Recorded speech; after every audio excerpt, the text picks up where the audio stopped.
Ladies and gentlemen, boys and girls, and all of my baggage droppers around the world, welcome to another episode of the Drop Your Baggage podcast, where we talk to people that are dope, that can bring you hope, and show you a technique that can help you cope. I am your host, the self-talk engineer, Charles Woolfork. And if you are here, right now, allowing us to be a blessing, please consider hitting the like and subscribe button. And also, if you're on a podcast platform, give a brother 5 stars and some feedback and putting some content out there for you guys enjoyment. Give me some big ups. But who I would like to give big ups to right here, right now, is my amazing guest, Donte Washington. Now, Donte is from Philadelphia. He's this guy is just everything. Listen to this: real estate agent, photographer, and investor, you guys, but also most of all, he's a loving man that has a fiance that he's about to marry and a father of a beautiful daughter with one more on the way. Ladies and gentlemen, I bring to you Donte Washington. What's up, Donte? Hey, what's up, my man? How are you? How are you? You got it, boss. You got it, man. Dog, thank you so much for being on the podcast today. My pleasure, brother. My pleasure. And you are just a hustler's hustler. So like, ever since I don't know if the photo booth was your first. Please tell people your story and let's just get into it. All right, yeah.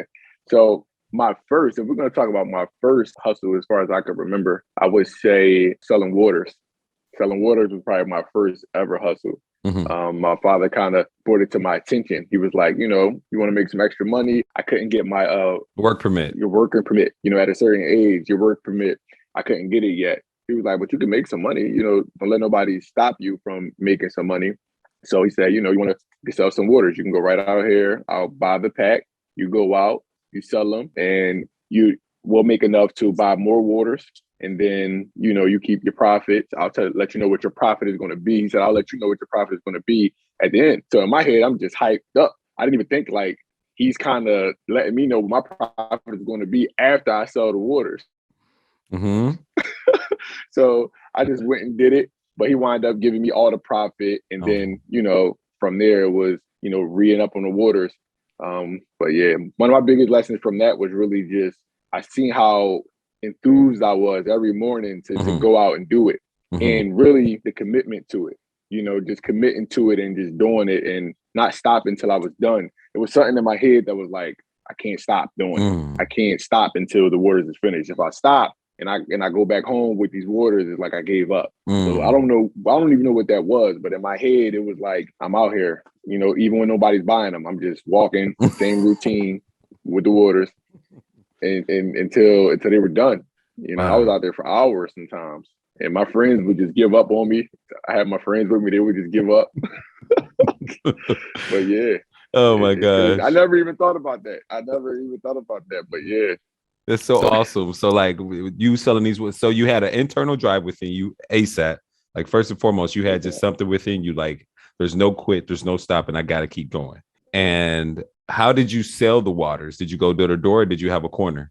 I had a corner, and it was a pretty cool intersection. I wish I could remember how old I was. I was younger than 13. I know that. I wasn't 13. I was like, I don't know why 13 is in my head, but I know I was like younger than that. Mm-hmm. But we were out here selling these waters, and it was a corner, nice traffic flow. Mm-hmm. And that's how I started to notice the time that people were getting off work because it would get busier. Mm-hmm. And then, before that, it would be slow. So I just kind of started realizing that. And then my friends were noticing, like, you had the busy corner.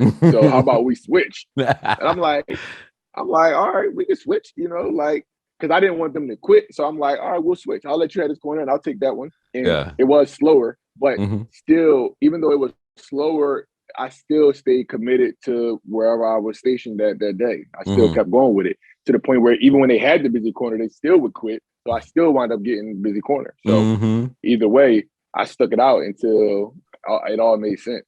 Wow. So that was your first business. You get into that.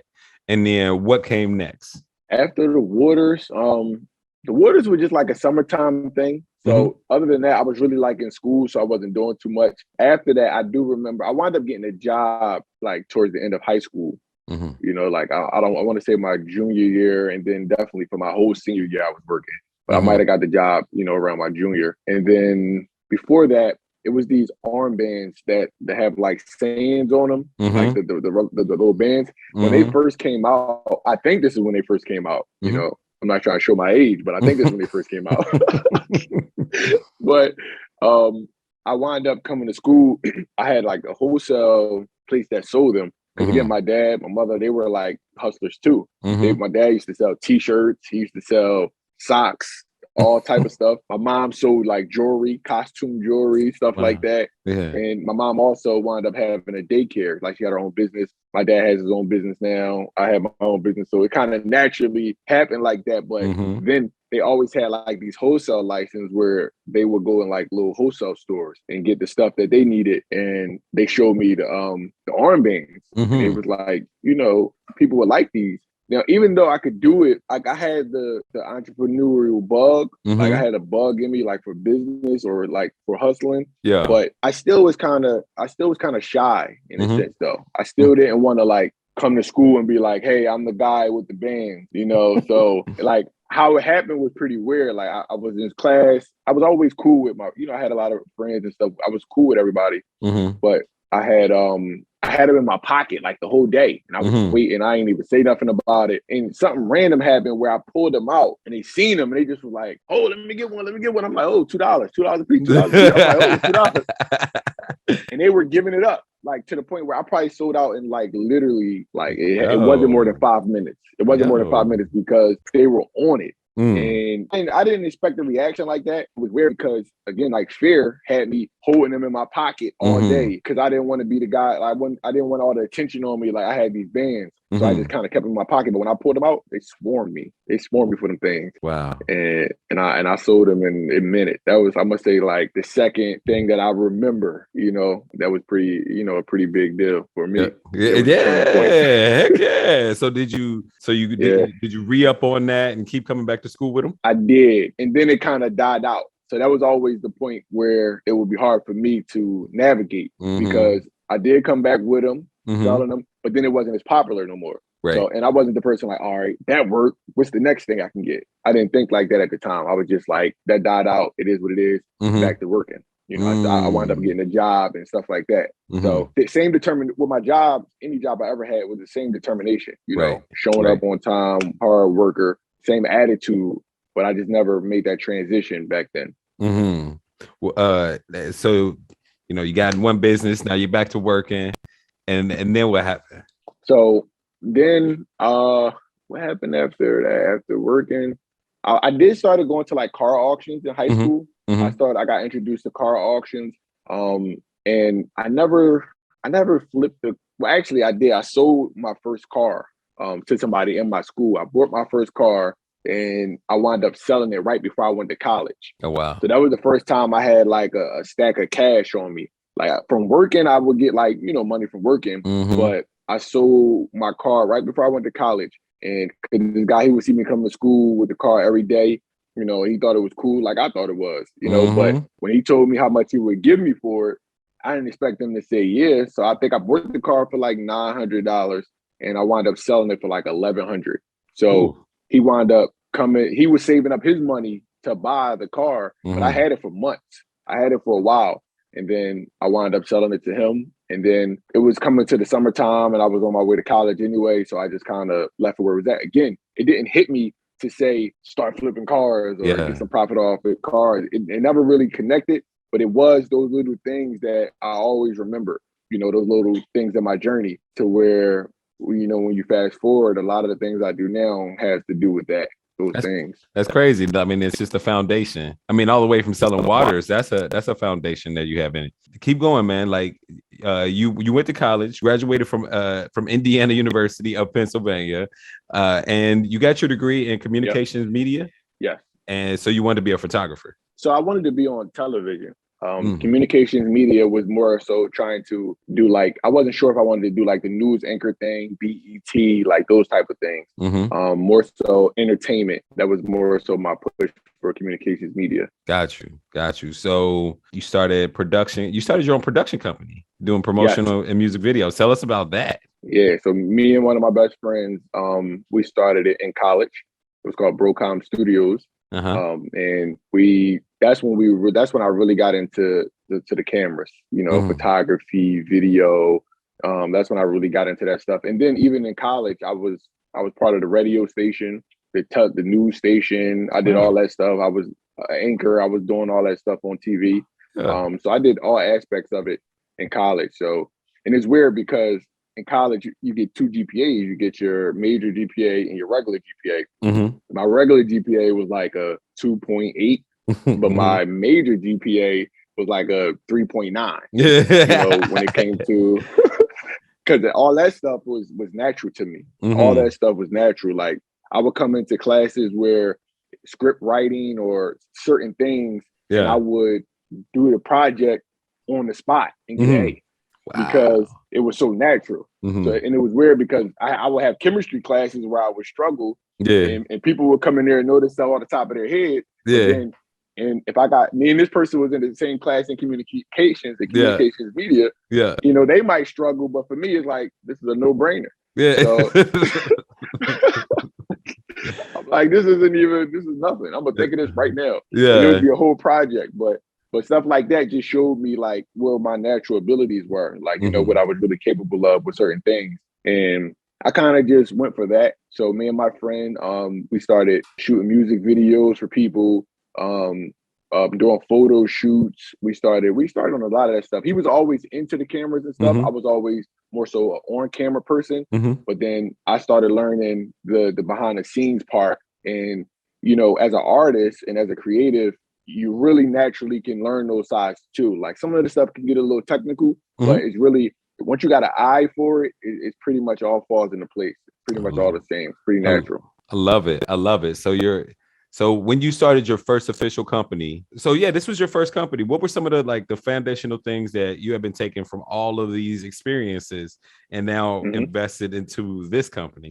Honestly, into this company, to be transparent, it wasn't a lot of my past experiences helped me with this particular company.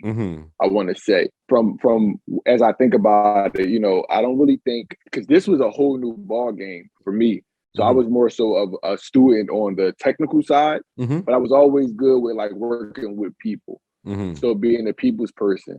So if anything, some of my experience just through life, from working jobs, being in school, those experiences helped me with this business. But my past experiences really couldn't help me with too much of the technical side of learning how to work a camera, learning how to do certain things. So it never really, at that time, that didn't really help.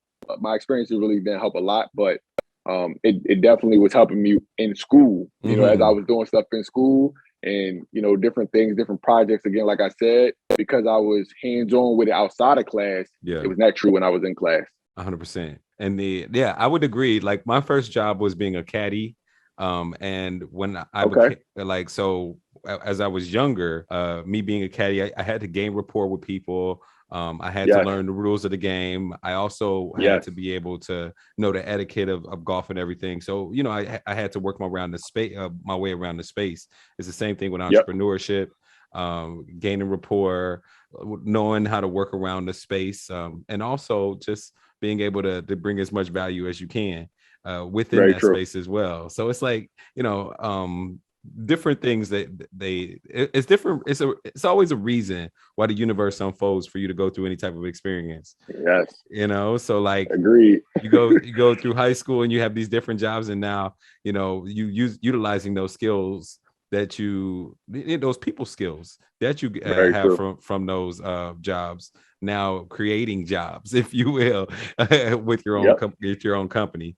And so then, as you're into that, you also got into real estate as well. So what, like, yo, dog, you are just, you like to explore everything, bro. Like, I love it. You got such a hustler's, like, where did that come from though? That drive and just that ambition to be more curious, to see what else you can do and how else you can make money and be of service to somebody. I want to say it's pretty natural. As far as just who I am, wanting to explore and do different things, like even college wise, a lot of my friends were going to local colleges. My college was NPA. I'm from Philly. My college was NPA. but it was like 6 hours away from Philly. Because in my head, I wanted to go away to college. So I wanted to have a different experience. I wanted to be able to be away, be on campus. I always dreamed of stuff like that. So anything in my head that I dream of, it's hard for me to let it go. I can't just say, this is reality, so that doesn't exist. And, and sometimes that's a gift and a curse because I'm stubborn about it. So I won't really stop until I see it.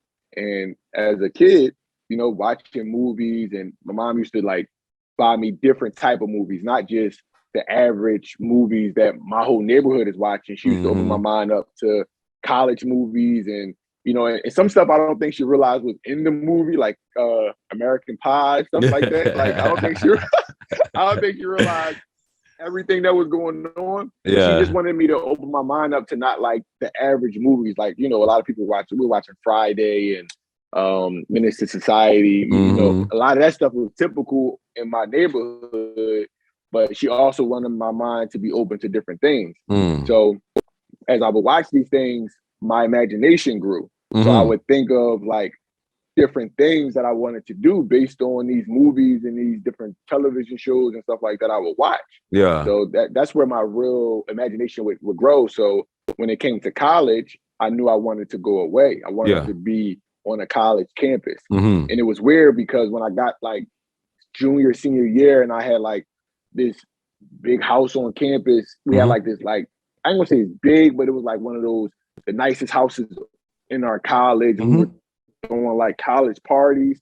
These were all visions I had as a kid, like college parties and stuff like that. So, it was a great experience, but I want to say a lot of stuff was natural as far as the hustle, but then at the same time, my imagination grew the more I did things. Wow. Did you ever have like a mentor? The ambition would grow, but a lot of it came from my parents too. Did you have not more so my parents were my mentors. As I got older into real estate, that's when I got like a mentor, business-wise, real estate, stuff like that. But beforehand, no, never really mentored, just big cousins and my parents, really. Oh, wow. Wow. So you're doing a lot of this from the guidance of your parents, which is sometimes unheard of. It's like, I mean, yeah, that's a special breed of parenting right there. Like, shout out to your parents for your parents, like, wanting you to not just see what your environment had in store for you, but also what else was there around the world. And also shout out to you for wanting something different as well, because it's so easy to, like, I grew up in Cincinnati. It's so easy for you to go to UC or Mount St. Joe or some of these other colleges, Xavier, places like that, or, you can venture out. So, good for you for wanting something different and going 6 hours away. 6 hours is a long drive, bro. So it's not like you just going to the crib, you know what I mean? Like just on a weekend. It's not happening. That's what I was saying. And that was the biggest thing, not just going home on the weekend. Because so many people would want to do that all the time. And again, my parents didn't really know some of the things they were inspiring me to do. Like, they thought they knew they wanted me to go to school because they just wanted me to get away, from my neighborhood, to do something a little different. But they didn't know like how my mind was working and the things I really seen and wanted to do overall. Wow. So so how is your promotional and music video business going as you go into real estate? Is it still doing okay? So we kind of cut ties with it. Okay. We kind of we didn't continue because what happened was the music, the business of doing music videos was kind of a drag. It was cool, quick money, and it was a hustle. But I was kind of over the hustle part of things. I kind of wanted to really do business. When I got introduced to the real estate idea, I was liking that idea. I was liking the idea of, bossing up and really doing business, And then I learned the term entrepreneur, like the difference between hustling and being an entrepreneur. So I kind of was more attracted by that idea than just the hustle part. And as far as... what do you think is the difference between being a hustler and an entrepreneur? So what's funny is right now, I'm realizing even though I want to be more of an entrepreneur, I still can't lose the hustle. Yeah. I cannot lose the hustle, because when you lose the hustle, you it's almost like you're forgetting where you came from, or you're forgetting how to, the starting point of you getting to where you're at, like how it happened, and you lose your drive a little bit. But I just had this idea that the difference was just kind of cleaning up and doing real business, and not just running, really having a brand and a business that people will respect and that you can present. I started to get real into that idea of just, I have a business. It's not just that's what he does. No, this is his business. This is a business, and and then that's when everything tied in. So my photography, my video, those skills just became my marketing department. You know what I mean? This is me marketing, and naturally. And then I just had to learn the other parts of it. So real estate, got into real estate, started learning that. I was new, so that was like crazy headache in the beginning, but started making a lot of money just based off, again, my network and the people I knew already. It kind of naturally went over. People already had a trust, with me, a rapport with me, just based on the past, different things I would do. So it wasn't really hard to get people to come on over. Beautiful. So, wow. So like the mindset shift, what you did was you wanted to be something different. Because it's what is it? Do, have, and be, or the three states of like consciousness. So you wanted to be more, and in order to be more, you had to shift away from that old identity that you had as a hustler to being a businessman, and you holding yourself in a different caliber of execution, and of the way that you were going to be doing that business. Absolutely. That's pretty cool, man. Like that mindset shift. That mindset shift. Like, was it a conscious mindset shift? Like, of course it was conscious, but like, was you just like, man, I'm just tired of this? Or like, what was it that made you switch over from being a hustler to a businessman? It wasn't really a conscious thing at the time. I just knew, and it goes back to kind of what you were saying before, like, just as far as going from the music video, like the shooting, to the real estate, or even just like, what was that inspiration, or what made you do certain things? A lot of things, again, it's just stuff I seen. Like when I'm exposed to certain things, and I want to do it, sometimes it's hard for me to go backwards. Like, once your conscious shifts, you can't really go back. Never. Like, I seen it. I see what's going on, and I want parts now. I can't unlearn it. You know? So it's that thing. So and then traveling. So when I got out of school is when I really started to pick up on the music video stuff. But I immediately learned that it was a difference between what I wanted to do before and at that moment. So that's when I started to shift over to like the real estate. But at the same time as me shifting over to the real estate, like my biggest year in real estate, which was like my first and second year, that's the most traveling I did in my life. I was traveling. We were traveling all the time, me and my fiance, like back to back. We were traveling all the time. And that was a whole new world. Because what happened was I went away to college. When I came back home, it was like, I don't want to be home. I don't want to just be here. So we started traveling, and then seeing the world, and again, opened my mind up. And it was like, whoa, like I want this to be a lifestyle. I want this to be, and I just had this conversation with her the other day. It was like, we were selling lifestyle by mistake years ago. Like when I see how people are doing it now, it was like our business was booming, but we were literally, we weren't doing it on purpose, like trying to sell it. We were just literally traveling because that's her thing. She loves to travel. I love to travel. So we were just doing it. And people were thinking like, this real estate thing is crazy. Like, these guys are like doing amazing. And it was like, we were doing good. But they were like looking at it like, no, y'all are booming. It was just our priorities to say. We were just, that's what we decided to do with our money. We weren't materialistic. We weren't like just buying clothes and doing all these things. We were traveling. That's how we decided to spend our money. That's what we were doing. So, but it's funny though, because that's where a lot of that inspiration and those shifts were coming in at. So as you're traveling and people are seeing you travel, what were some of the things that really inspired you about traveling? What inspired me about traveling? What inspired me about traveling was seeing the different places, talking to people, retired people, people that's on these different resorts and stuff like that, asking them what they do, and just seeing the world and wanting to do it more often. And once you come back, it's like, again, you're not the same. You come back and it's like every single time to this day when I come back from traveling, I feel like a different person and I'm inspired and I want to do things and I want to make these moves and I always want to like turn it up even more. So every single time. So everything about traveling inspires me. The fact that I can, and it becomes closer and closer. The idea of purchasing real estate in other places and having different businesses in other places become more and more clear every single time I travel. Are you still doing real estate? Yes, full time. Oh, cool! Congratulations. Yeah, thank you. And you have another business as well, yeah. Photography, and basically I focus more on the photo booths. Yeah, yes, the photo booth business. Tell us about the photo booth business that you got. Okay, so with the photo booth, that just was a spinoff of the photography and video production. The photography and video production was always my thing. So I was doing like events. So after me and my friends stopped the music video stuff and like that type of production, I still invested in the camera and I still was into it just in a different way. So I started to do events. I was doing like weddings or baby showers, different type of events. I would do photography or video, whatever they asked. And what happened was at one of the events I was taking pictures at, I seen a photo booth there. And I was like, all right, that thing's trying to take my job.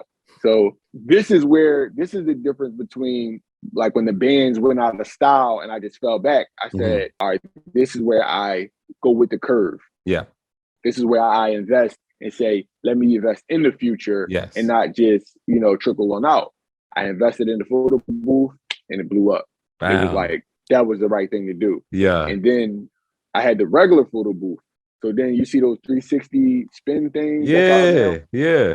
First, soon as my fiance seen it first and she sent me a video and she said, we need to get this. Got it right away. Yeah. Got it right away. We got it right away. And then that blew up. Yeah. So it was like, I was like, I like this. Now we're ahead of things. Like, we're ahead of it and we're staying on top of it and it's working and it makes sense. So and then we're already in that industry. So as soon as they see we got it and we post it, they're blowing us up. They're like, yes, you got it. I'm coming to you. I need it. Yeah. And it just made sense because it's in the same industry, same clientele. So that's how that pretty much worked. Wow. You're such a sponge, bro. You're such a sponge. Yeah. Like you just pick things up like that. You know what I mean? Like whether it be like your father saying, hey, this is how you can make money. And then boom, you apply it. Right. Hey, your mom says, hey, you could wholesale, you could buy these wholesale and then sell them. You do it, boom, you just get it. You know what I mean? Like everything, it seems like over and over again, you're just a sponge. So you pay attention. And as you pay attention to these things, you're seeing like, hey, how can I fit myself into this space to get value? Yo, that is crazy. That's exactly. I've been a listener for a long, even older people, I'm a listener. And that's actually how my real estate career started. It's funny you even said that because I never identified that about myself, but it's very true because my real estate career was the same exact way. With my mentor so basically I wanted to get into real estate investing. My dad was like, you getting them stipend checks, those refund checks, and you could have been investing those. And I'm like, investing them? He started telling me about real estate. So my mentor is my cousin.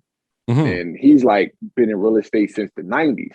Wow. So he when I think of real estate, he is who I thought of. So I'm like, let me just call him.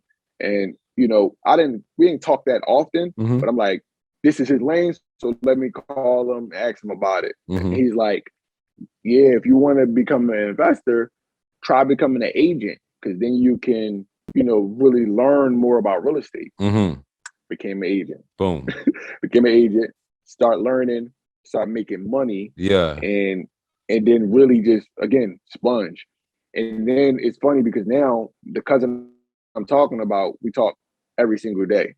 Like that's my mentor. Yeah. So, and it started from that moment of me pulling for advice, me listening. I was calling him every day. We share information. Yeah. He called me as much as I called him. Yeah. And we're team. We're looking for flips. We're looking to do like deals together. Mm-hmm. So, bruh. So yeah, it's amazing. that's your superpower. Literally just listening and applying is your superpower. Listening and taking action, not just applying, but like taking action. Yo, that's I must say that. Yeah. And that mixed in with your hustler's mentality that you've had since you were, selling waters, busting your ass to get the job done. Kind of like not competitive. With every job I ever had. Yeah. And it's not competitive, but it's like that there's an inner drive in order to just do your best. Your absolute best. That's very true. I'm nowhere near trying to compete. Never with the person that was trying to compete with anybody. Yeah. You don't seem Yeah. You don't seem like that type of like in a disc assessment, I think you'd be like a D. And honestly, you might be like one of the rare S's out there as well. You know what I'm talking about with the disc? I don't. Oh, my bad.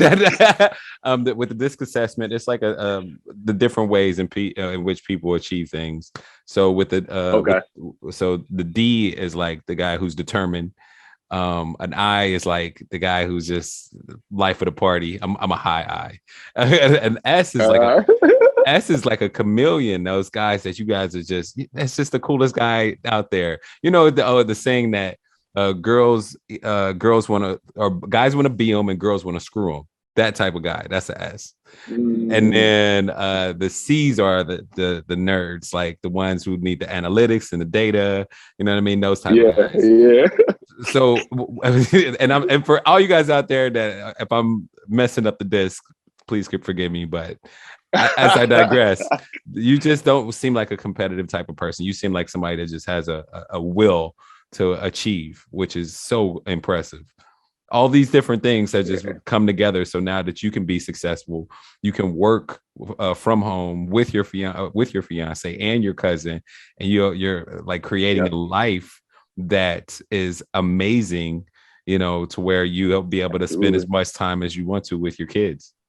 That's exactly what I'm doing. That's exactly the goal. And it's crazy that you were able to take that from what I'm talking about, like from this conversation. Like you're speaking about things I'm working on presently. Like, I've been full-time like entrepreneur for months now, but it's things I'm working on presently, and that's really the vision. It's like, owning my time, owning my time and my peace and everything. Yeah. And knowing that it's possible though. Like now I'm clear, like, this isn't just something that's just in my head. This is very possible. And it takes, some stillness, some calmness to just make, the right moves, and doing the right things and applying things the right way. But yeah, absolutely. Beautiful. Like the moves that you've made, I mean, ever since you got into real estate. I mean, heck, ever since you started doing the promotional, like ever since you had the production company, honestly, I mean, it just seems like a constant progression to doing exactly that. It's just very, very smart, very intentional. How old are you? 32. 32. Oh, you're so young. You know what I mean? Like, like seriously, bro, you're young. Like, shout out to Gary V. Gary V always talks about that. How we're not. He does. We're not in the league. You know what I mean? It's not like we got an expiration date on entrepreneurship. Bob Proctor was doing it till the day that he died. Yes. Yo, literally, dog. I was like, when I seen that, I was like, did I just see him post something? Like, did he just? I was like, damn. Yo. Even it was funny you said that because when I filmed Bob Proctor's Instagram, I was like, is this really Bob Proctor? Like, it was kind of weird to me when I first found it. Yeah. And I probably started following him a while back, but I was hyped that I filmed it because and that's another thing. I can't just take credit like this is some natural stuff that I do. I'm a heavy reader. I'm a heavy reader, like heavy. So that's how I know Bob Proctor. Like that was more so like from YouTube, but some books also. But I'm a heavy reader. Yo. You didn't say, you didn't tell me none of this. Like, I guess we didn't get into that piece of it. That's what I mean. Yeah, that's why I had to like really, I didn't want it to seem like I'm just like naturally coming up with yeah. this stuff. Yeah. No, I'm a heavy reader. And but I never was reading in high school. That's what I mean. Like what happened was I started reading after college. So after college, probably not even, I'm not even just going to say after college, probably when I was turned like 25 is when I really got into reading. And now I'm able to reach back at my experiences through the reading and apply everything like, oh, okay, this is how this works. This is what I can, now it all makes sense. Yeah. Everything I've been through and everything I was doing, I can apply it differently because of my now readings. Wow. So like just you applying the knowledge from all of these books that you've read. Now, what type of books like necessarily do you like to read? I mean, of course, not like I don't see you as a science fiction. Well, you might be a science fiction type, but I don't see you like. I'm actually not. What are some of your favorites, and what are some of the ones that are just so crucial to you being the person that you are? And now that I'm like into this, I'm realizing the main ones, the life changers, was a lot of people's life changers. Yeah, a lot of people that's in my space now. Think and Grow Rich. Of course. Right. Rich Dad, Poor Dad. And then The Alchemist was another one. Yeah. Those three were the start of my shift. Yeah. Those three were the start of my shift. Yeah. Those three books, and then Will Smith Words of Wisdom YouTube video. That those right there. Because I never was even into like watching YouTube videos, like, but one day, like my last year of college, this probably was the last month. Somebody in my school was like, he was like, bro, you gotta watch this video. And it was just like a random YouTube video with Will Smith with all these clips. And I watched it. And then I'm like, oh yeah, that was cool. I'm like, damn, this video was crazy. So when he left, I played this shit like 100 more times. Watching it like, what did he say? Yeah. And it just was like, it was just crazy how that was a big shift for me too. And it was right on time because it was right before I left school. But yeah, those three books and then that video was a major shift to my diving into just that knowledge seeking journey of much more. What are you reading now? Yeah. Right now, I'm reading The Science of Money for the second time. That is, what's my guy's name? Come on, what's my guy's name? It's The Science of Money, Science of Entrepreneurship, Science of it's a couple of different ones. I can't think of my guy's name off the top of my head. I can't think of his name, but The Science of Money. If you say the name, I'm gonna tell you. Alexander Del Mar? No. Sorry. The science. The Science of Money. Yeah. It's a green book. It's green and white. Brian Tracy. My guy, Brian Tracy. My God. Yes. That was different for me. Like within the past 3 years, Brian Tracy showed me something different, just like the facts about some certain things, like the realistic part.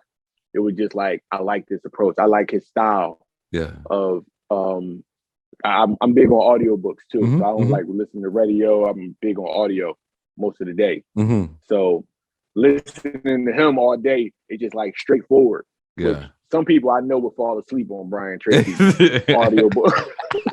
Like if I let somebody hear that, they're probably like, what the hell are you listening to? But for me, I'm catching everything. Yeah. So The Science of Money for the second time, Millionaire Next Door. The Millionaire Next Door was a big one for me. That put a lot in perspective for me before I left my job. It helped me like tighten up and like appreciate my job. Minimalism. Yeah.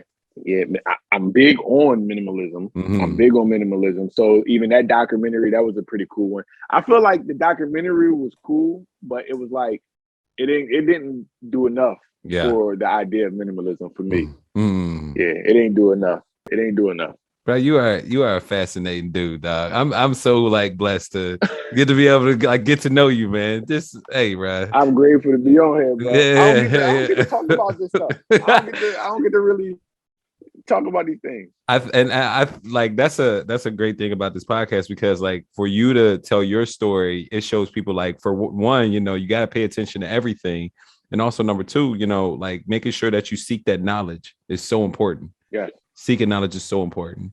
And what also is important is personal development. So right here on the Drop Your Baggage podcast, we talk to people that are dope, that can bring you hope and show you a technique that can help you cope. The technique is called the mental and emotional release process.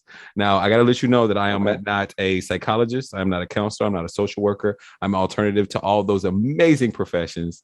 And yet I am quite effective. I probably would say the best at helping people shift their mindsets. That's right.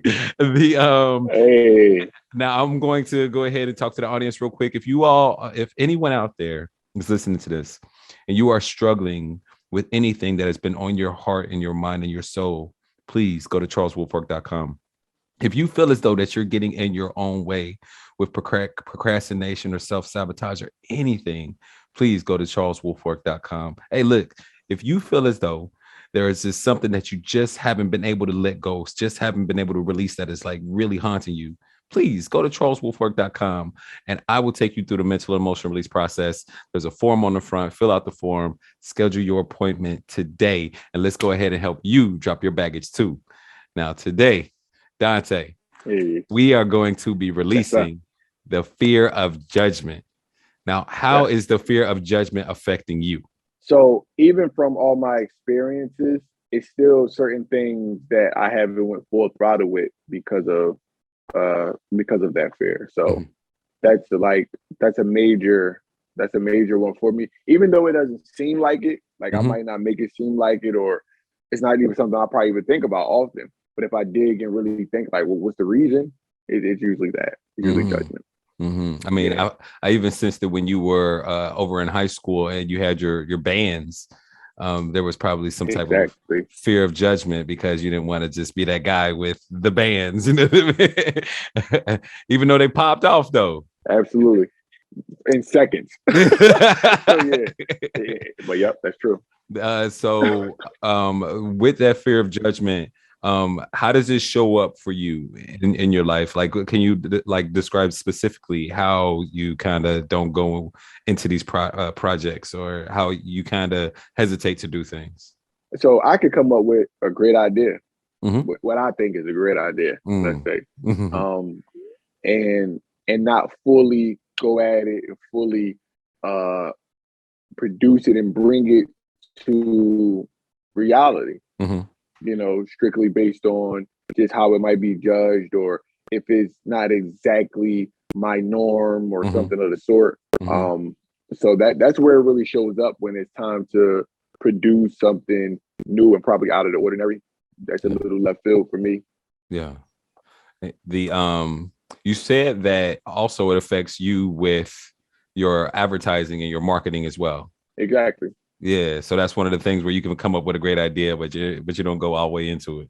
I might not go all the way in. Like I'm sitting here saying how I don't talk about these things often, and it's like it's a lot of people that could probably relate to some of the stuff that I do now, I did, or whatever the case may be. But people don't even know it. That's what I'm saying. So it's like that's come on, that's I'm losing in business in that sense because of that. Okay, let's go with the two measurements. So how much of an impact do you think that you're not having, or how many people have you not impacted due to your fear of judgment and you not taking action? Thousands. That's heavy. I would definitely say thousands. That's heavy. All right. So with the thousands though, then how much money do you think you're leaving on the table because of this fear of judgment too? Millions. No, right? And just me just having an idea of the numbers, just for my business, definitely minimum $1 million. Minimum. Yo, I could definitely say I'm losing or missing out on that based on just yeah. It makes me sick thinking about it. Yeah, it hurt, don't it? Hurt. Thankful Charles is here to save the day on that stuff. Hey, we're talking 250,000. Yes, that's an easy meal right there, and then you multiply that by the thousands. It's like exactly. Oh shit. Literally. So also, all right, so let's go ahead and start the process.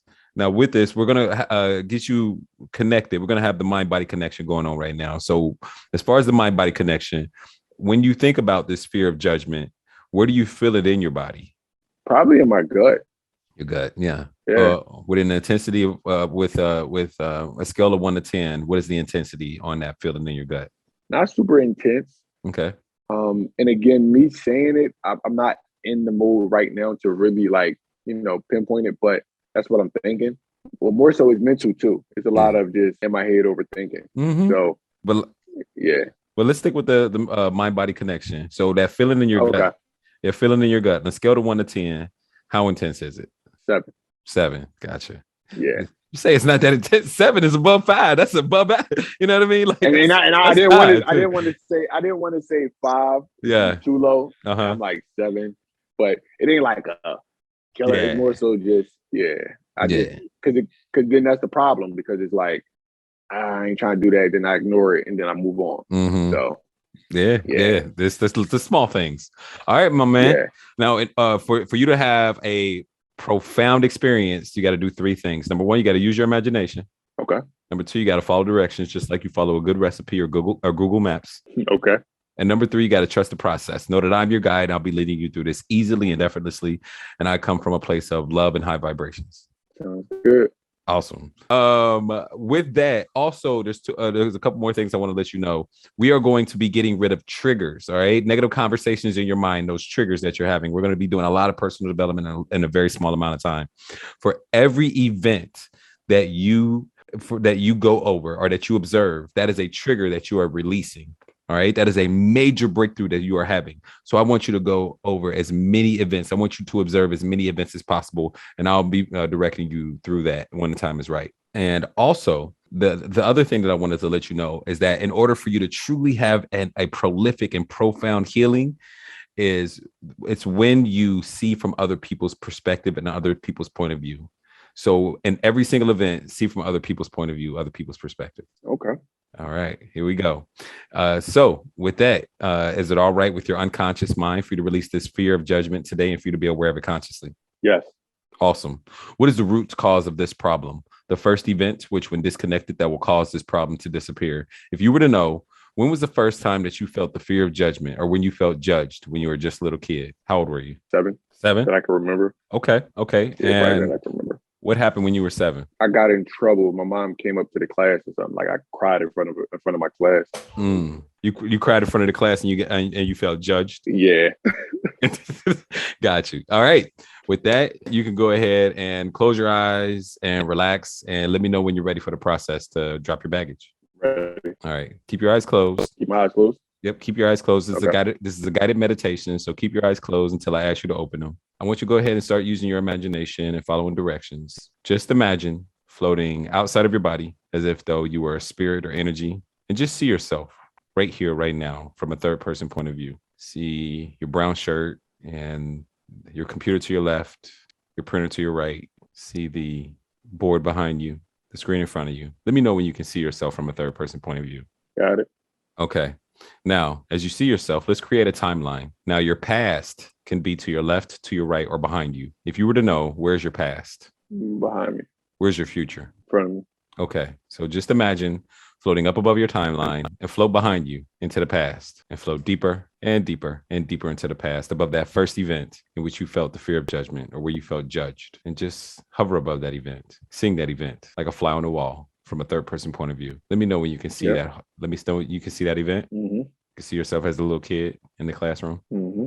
Okay. Now, just imagine floating right there above that kid and just ask your unconscious mind what it needs to learn from the event, the learning of which will allow you to let go of the emotions easily and effortlessly. Your unconscious mind can preserve the learnings so that if you need them in the future, they'll be there. Just tell your unconscious mind to preserve the learnings. This is an exercise of forgiveness and acceptance. Forgiveness for yourself and others, and acceptance of yourself and others. Who do you have to forgive? What do you have to accept? And as you hover above that event, seeing yourself from a third person point of view and seeing everyone else from a third person point of view, remember to see from everybody's perspective in that room. See from your mom's perspective, your teacher's perspective, the classmates' perspective. And as you do so, focus your attention upon how you're a survivor. Hurt people hurt people. We're all doing the best that we can with the resources and consciousness that we have. We can't control anyone else's actions, but we can control our response. We can grow stronger and wiser and learn from other people's actions and mistakes. Other people's actions have nothing to do with you. It's only a reflection of their baggage and whatever they're going through at the time. And we're better people than we were when those events occurred. You're a better person than you were when those events occurred. What is something positive and empowering you could tell yourself as that little boy and your classmates and your mom and everyone else involved in the event with the consciousness that you have today that will allow the emotions to evaporate like water on the concrete on a hot summer day? And as you preserve these learnings, the emotions are starting to dissipate more and more until they're all gone. Just let me know when they're all gone. Awesome. Now, as you hover above that event, tell me, what did you learn from the event? My reaction is the reason I even got in trouble, but also everybody gets in trouble. It was just my time at that point. So even though it affected me, nobody really was thinking about it probably right after. That's right. Now, tell me, what did you have to say to those other little boys and girls, your classmates? Think before you act. Take your time and don't be a follower. Now, what is something that you can take from the event into the future with you to make you a better person? Don't be a follower. That's right. Even on that younger scale, following got me in trouble on that scale. Following as an adult with friends that I didn't follow could have led me down some major roads. That wasn't meant for me. Very good. Now, just imagine floating up above your timeline and float behind you into the past and float deeper and deeper and deeper into the past above the dinosaurs during the prehistoric age. Let me know when you're above the dinosaurs. I got it. Awesome. Now, as you're above the dinosaurs, just imagine floating deeper and deeper and deeper into space to where space in the atmosphere connects. And imagine your timeline is the size of a fingernail. Let me know when you're there. Yeah. Awesome. Now, just imagine floating there in space, weightless, and ask yourself now, where are the emotions? Tell me, are they there or have they disappeared? Now. Still kind of there. You're still there? Okay. Yeah. Okay. Make sure that go ahead and flow outside of your body above that event again. And I want you to see the classroom and everyone there. Let me know when you're there.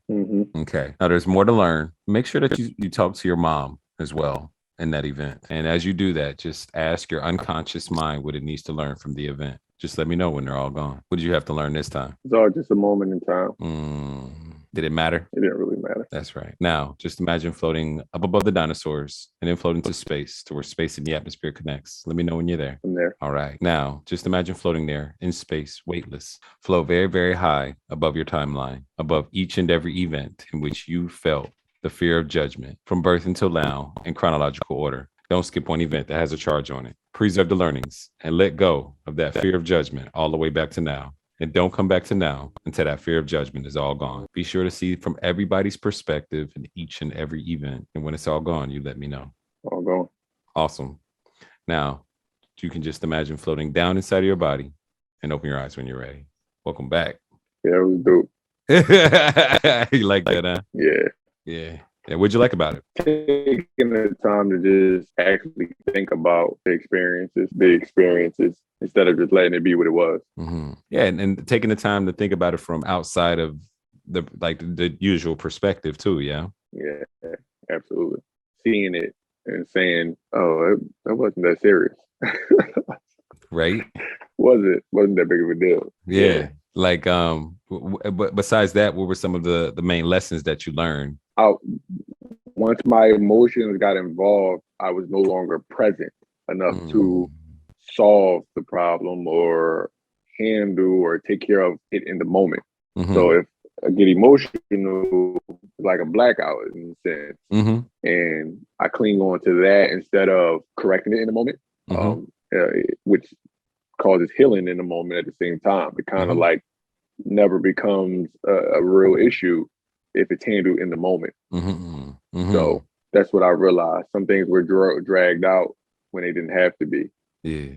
With the moment not being that serious. That's how it is pretty much with like everything too. Yeah. You know, it's like, it seems like, you know, because our life is only a blip in time, quite honestly. I mean, with the world being exactly, you know, so like anything that we do is only going to like be a blip in time. And that's our whole life. So imagine these situations we're talking about. I mean, and that's the thing. People don't remember things from last week. You know what I mean? So like for you to market something or to do some type of advertisement, people aren't gonna remember. Like they're gonna scroll, or you know what I mean, and they're just gonna forget about it. You know. Yeah, exactly. How is your and I do so much that people would never think that. Like they wouldn't think that I'm thinking in this way. Yes. People already think like I'm always trying something different. I'm always doing something new. Dang, you doing that now? Like, it's like already looking at it like I'm ahead of the curve. And it's like in my head, I'm like, you have no idea what I was thinking about doing. Right. Like, and that's why it's weird, because even far as now with judgment, I handle it very well nowadays, because I'm not hung up on anything. Like what you think is what you think. Right. That's your thoughts. I know my intentions.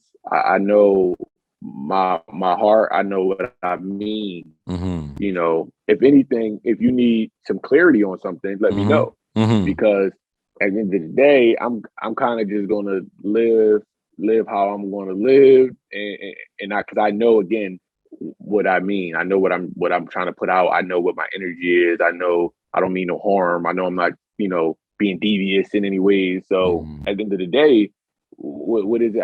There's no point of me trying to, tiptoe around certain things. It's kind of just like, this is what it is. This is who I am. And whoever believes in it and see it my way, can follow along, and I can help as many people as possible, type of thing. So, overall, that's how I see it. How do you see yourself moving differently now that you have this type of mentality? It's more so anything that I decide on. Like if I say this is what I'm locked in on, I see myself like just taking it to the extreme. So now for me, it's not so much about the new thing. It's more so about how do I open up what I'm doing even more? How do I expand it? How do I expand what I'm doing? I'm not big on the hot new thing and stuff like that anymore. Not really. Wow. So it's just so I mean, you are already a guy that does nothing but expand. You know what I mean? Whether it be the knowledge that you get, or whether it be the businesses that you have, or whether it be, you growing as a person and as a spirit. That's exciting for you to now take things to an even higher level, because you'll be willing to take more action. Absolutely. That's dope. So do you smell biscuits? No. Okay. I was like, what? So I asked that to get your mind off the meditation. Can you remember a time in the past in which you used to feel that old emotion? And go back and notice if you can feel it, or you may find that you cannot. A moment, not really feel it, but just I remember a moment. I don't really feel it. That's good. That's exactly what we wanted to do. We wanted to take it's kind of like a stick of dynamite, and then you got a wick in it, right? Except the stick of dynamite is the memory, and the wick is the emotions. You light the emotions and the memory, and you get a trigger, right? But if you don't have any emotions tied to the memory, you just got the memory. It's like the stick of dynamite without a wick. Yeah. I want you to imagine going out into the future, to an unspecified time in the future, in which if the same thing would have happened in the past, you would have felt the fear of judgment. But it's the future now. So see if you can find that old emotion, or you may find that you cannot. I'm more so now paying attention to the actual situation and not just getting my emotions caught up. I'm more so listening to understand and then respond, not just respond emotionally. It's kind of like taking a deep breath, or just taking a second, but then getting clarity. I'm big on like gaining clarity on things and not just letting things linger. Congratulations, man. You just released a bunch of fear. Hey, man. Thank you. Yeah. Thank you. Yeah. I'm excited to see how everything transpires now with you walking in this new consciousness. Yeah, I am too. Yeah. I'm looking forward to it. Yeah, me too. Putting out more content, not overthinking things, and not being bothered by anybody's judgment. Exactly. For what? No reason. Yeah. Congratulations, man. That's awesome. Thanks, bro. Yeah, appreciate this, man. This is really dope. Yeah, thank you, bro. Thank you. So let's tie this up in a bow. Can you please give us one more word of wisdom? Progress in every element. Just progress. If you think about progress, it'll just always push you forward, whether it's just day to day. Let me make progress, whether it's mentally, whether it's, spiritually, your relationship, anything that you got going on.